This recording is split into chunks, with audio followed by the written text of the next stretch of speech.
Rappel sur l'aire du triangle et des quadrilatères. La formule pour l'aire du triangle est toujours la même, soit base fois hauteur divisé par 2. Il faut toutefois être capable de repérer la hauteur selon le type de triangle représenté. Dans un triangle avec tous les angles aigus, la hauteur est à l'intérieur. Elle est perpendiculaire à la base. Dans un triangle obtusangle, la hauteur elle est à l'extérieur, dans le prolongement du côté. Et finalement, dans un triangle rectangle, la hauteur est confondue au côté perpendiculaire à la base. Donc, c'est le seul triangle où on peut utiliser les deux côtés de notre triangle comme base et hauteur. Mais il faut que ce soit les deux côtés de l'angle droit. Un petit exercice. Calculer l'aire des triangles suivants. Donc, j'écris toujours ma formule, base fois hauteur sur 2. Et ensuite, je remplace. Donc, la base ici, 5,25 fois 4 divisé par 2. On obtient une aire de 10,5. On va dire ici que ce sont des unités carrées parce qu'on n'a pas précisé dans la question si c'était des centimètres ou des mètres. Même processus pour le deuxième triangle, toujours la même formule, base fois hauteur sur 2, sauf qu'ici, la hauteur, on voit qu'elle est là dans le prolongement de mon côté perpendiculaire.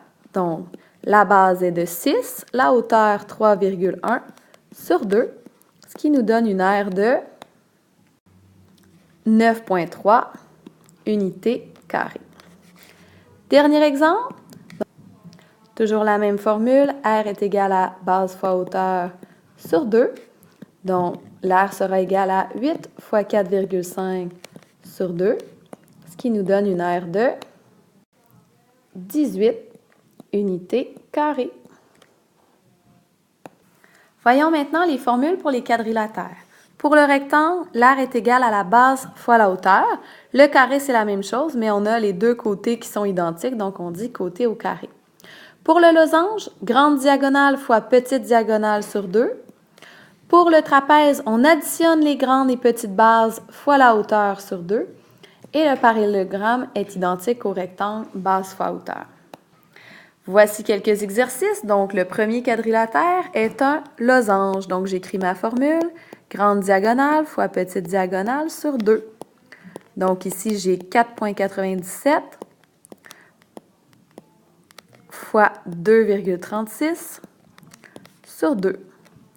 Et j'arrondis toujours ma réponse avec deux chiffres après la virgule. Donc, environ 5,86 cm². Deuxième exemple, on a ici un trapèze. Donc, on écrit notre formule de base. Grande base plus petite base fois hauteur. Tout ça est divisible par 2. Donc, la grande base ici, c'est 3,39. La petite base, 1,30. On va multiplier par la hauteur qui est 1,80. Et tout ça sera divisé par 2. J'obtiens donc une aire, je vais mettre environ égale 4,22 cm².